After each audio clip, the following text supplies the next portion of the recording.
नमस्कार.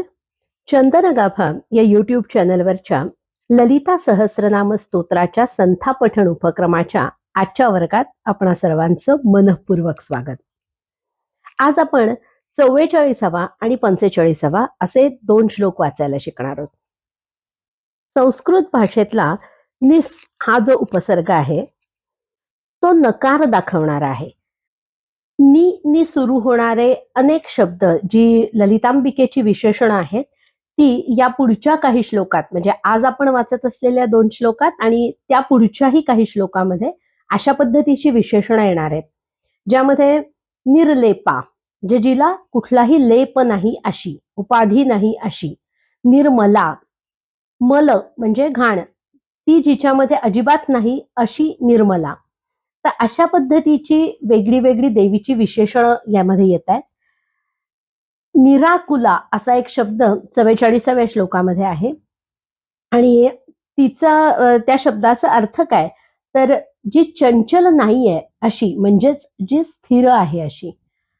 त्यानंतर निष्कला असा एक शब्द याच श्लोकाच्या दुसऱ्या ओळीमध्ये येतोय आणि त्याचा अर्थ असा आहे की जी अवयव रहित आहे.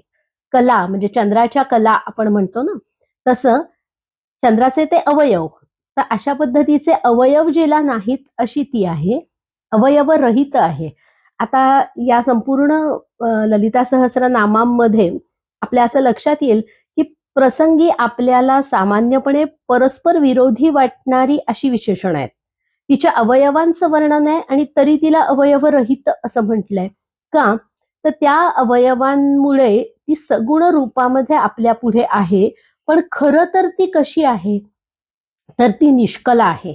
आणखीन कशी आहे, तर निष्कामा आहे म्हणजे इच्छा नसणारी आहे आणि निरुपप्लवा म्हणजे अविनाशी अशी ती आहे. आणखीन ती कशी आहे, तर विकाररहित आहे, सांसारिक बंधनांपासून ती मुक्त आहे.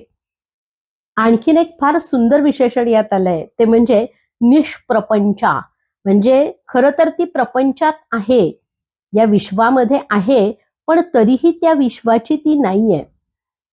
निराश्रया असा एक शब्द आलाय की जिला कुठल्याही आश्रयाची गरज नाही अशी ती स्वयंभू आहे. त्यानंतर ती कशी आहे, तर पवित्र आहे, ज्ञानी आहे, निर्दोष आहे आणि कायम असणारी आहे, निरंतर अशी ती आहे. तर असे हे 44वा आणि 45वा असे 2 श्लोक आपण आज वाचायला शिकूया. आपल्या पाठाची सुरुवात आपण नेहमीप्रमाणे ध्यानाच्या श्लोकाने करूया. सिंदूरारुण विग्रहां त्रिनयनां माणिक्यमौल्य स्फुरत् तारानायक शेखरां स्मितमुखी मापीन वक्षोरुहां पाणिभ्यामलिपूर्णरत्नचषकं रक्तोत्पलं बिभ्रतिं सौम्यां रत्नघटस्थरक्तचरणां ध्यायेत परामंबिकां. आता आपण 44वा श्लोक म्हणूया. तो असा आहे, निर्लेपा निर्मला नित्या निराकारा निराकुला निर्गुणा निष्कला शांता निष्कामा निरुपप्लवा. 4 पादामध्ये विभागून आता हा श्लोक आपण म्हणूया.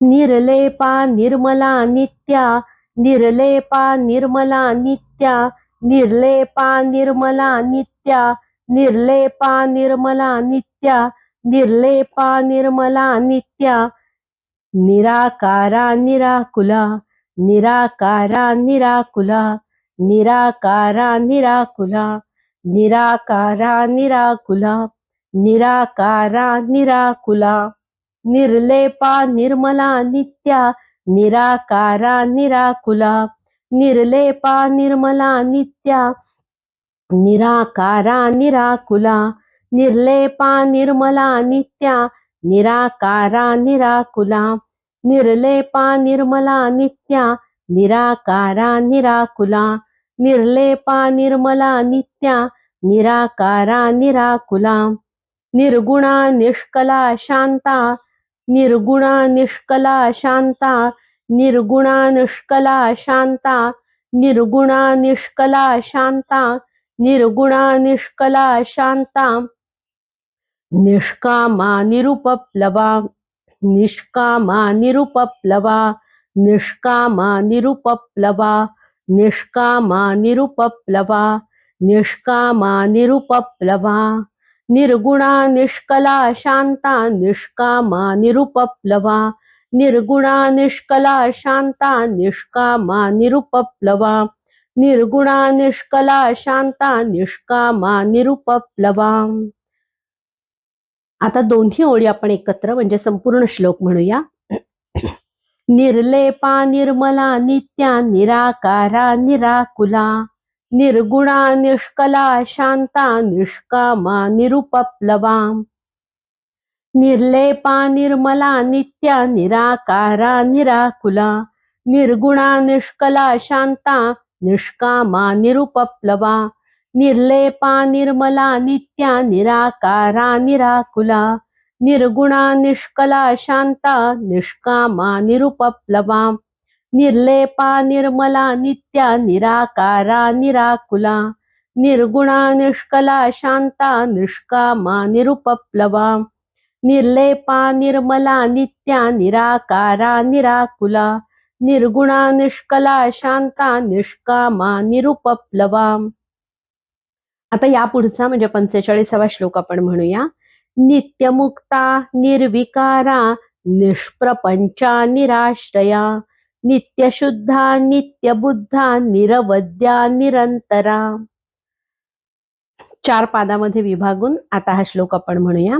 नित्यमुक्ता निर्विकारा, नित्यमुक्ता निर्विकारा, नित्यमुक्ता निर्विकारा, नित्यमुक्ता निर्विकारा, नित्यमुक्ता निर्विकारा, निष्प्रपंचा निराश्रया, निष्प्रपंचा निराश्रया, निष्प्रपंचा निराश्रया, निष्प्रपंचा निराश्रया, निष्प्रपंचा निराश्रया, नित्यमुक्ता निर्विकारा निष्प्रपंचा निराश्रया, नित्यमुक्ता निर्विकारा निष्प्रपंचा निराश्रया, नित्यमुक्ता निर्विकारा निष्प्रपंचा निराश्रया, नित्यमुक्ता निर्विकारा निष्प्रपंचा निराश्रया, नित्यमुक्ता निर्विकारा निष्प्रपंचा निराश्रया, नित्यशुद्धा नित्यबुद्धा, नित्यशुद्धा नित्यबुद्धा, नित्यशुद्धा नित्यबुद्धा, नित्यशुद्धा नित्यबुद्धा, नित्यशुद्धा नित्यबुद्धा, निरवद्या निरंतरा, निरवद्या निरंतरा, निरवद्या निरंतरा, निरवद्या निरंतरा, निरवद्या निरंतरा, नित्यशुद्धा नित्यबुद्धा निरवद्या निरंतरा, नित्यशुद्धा नित्यबुद्धा निरवद्या निरंतरा, नित्यशुद्धा नित्यबुद्धा निरवद्या निरंतरा, नित्यशुद्धा नित्यबुद्धा निरवद्या निरंतरा. आता संपूर्ण श्लोक आपण म्हणूया. नित्यमुक्ता निर्विकारा निष्प्रपंचा निराश्रया, नित्यशुद्धा नित्यबुद्धा निरवद्या निरंतरा, नित्यमुक्ता निर्विकारा निष्प्रपंचा निराश्रया, नित्यशुद्धा नित्यबुद्धा निरवद्या निरंतरा, नित्यमुक्ता निर्विकारा निष्प्रपंचा निराश्रया, नित्यशुद्धा नित्यबुद्धा निरवद्या निरंतरा, नित्यमुक्ता निर्विकारा निष्प्रपंचा निराश्रया, नित्यशुद्धा नित्यबुद्धा निरवद्या निरंतरा. आजच्या भागामध्ये आपण 44वा आणि 45वा असे दोनही श्लोक वाचायला शिकलो. आज आपण 45 श्लोकांचा एक महत्वाचा टप्पा पार केलाय. यापूर्वी आपण जे 2-2 श्लोक रोज वाचायला शिकतोय ते अधूनमधून तुम्ही सलग वाचताय ना, अगदी तसं शक्य नाही झालं तर एक युक्ती आपल्याला सांगून ठेवते की चॅनलवरच्या प्लेलिस्टमध्ये जाऊन प्लेलिस्टमध्ये प्ले ऑल असा एक ऑप्शन असतो. तो जर तुम्ही निवडलात तर सगळे भाग तुम्हाला सलग ऐकता येतील. म्हणजे कित्येक वेळा आपण काम करत असतो, घरात काही करत असतो किंवा निवांत वेळ असतो, अशा वेळी सलग सगळे भाग जरी कानावर पडले तरी सुद्धा ते शब्द आपल्या आधी डोक्यात आणि मग तोंडात हे बसायला आपल्याला सोपं जाईल. आजचा भाग आपण इथे थांबूया. श्री ललिता महात्रिपुरसुंदर्यै नमः।